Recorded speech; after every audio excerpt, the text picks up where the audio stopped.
Imaginen que un día el gobierno ordena destruir todos los sitios arqueológicos del país.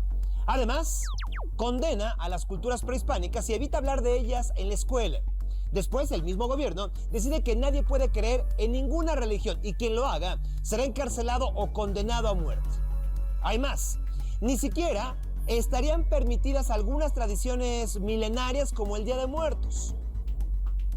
Y todo aquel que se opusiera a estos cambios sería enviado a prisión o a campos donde se le reeducaría para que aceptara las nuevas condiciones de vida.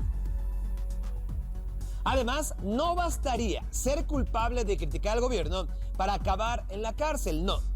Tan solo bastaría que alguien lo sospechara o que uno de sus vecinos lo denunciara.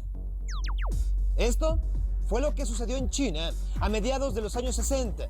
Le llamaron la Revolución Cultural.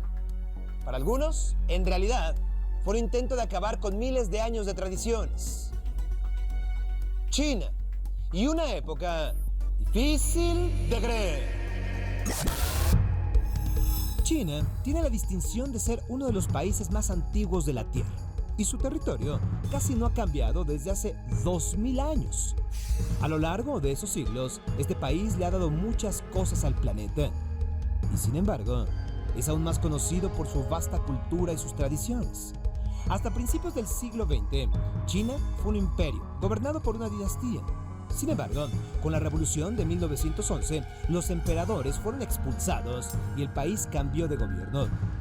Durante los primeros años del siglo XX, surgieron numerosos conflictos internos respecto al rumbo que debía seguir el país, hasta que un hombre llamado Mao Zedong asumió el liderato absoluto y convirtió a China en una república comunista. Mao logró que el país avanzara mucho en pocos años, pero hay que decirlo, al precio de millones de vidas.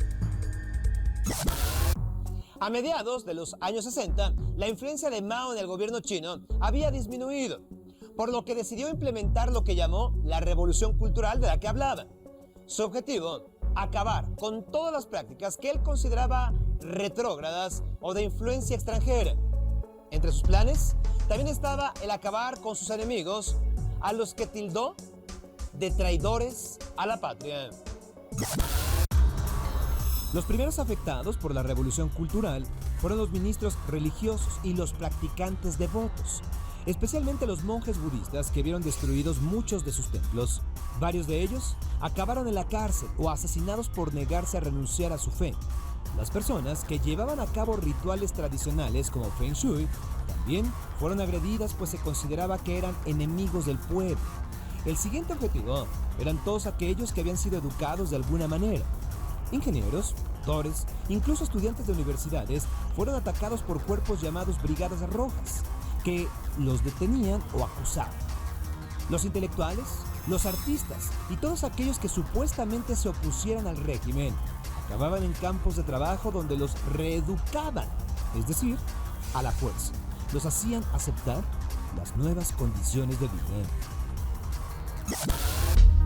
China se volvió prácticamente un estado policíaco, donde los mismos vecinos podían ser los mayores enemigos. Y es que todas las colonias estaban organizadas. Esto a manera de comités de defensa del comunismo. Entonces, si alguien decía algo que se percibiera como contrario al gobierno, incluso en tono de broma, podía ser acusado por sus vecinos y luego terminar en prisión o haciendo trabajos forzados en el campo. Esta etapa terminó a finales de los años 60, pero sus secuelas se sintieron durante muchos años en China y también en otros países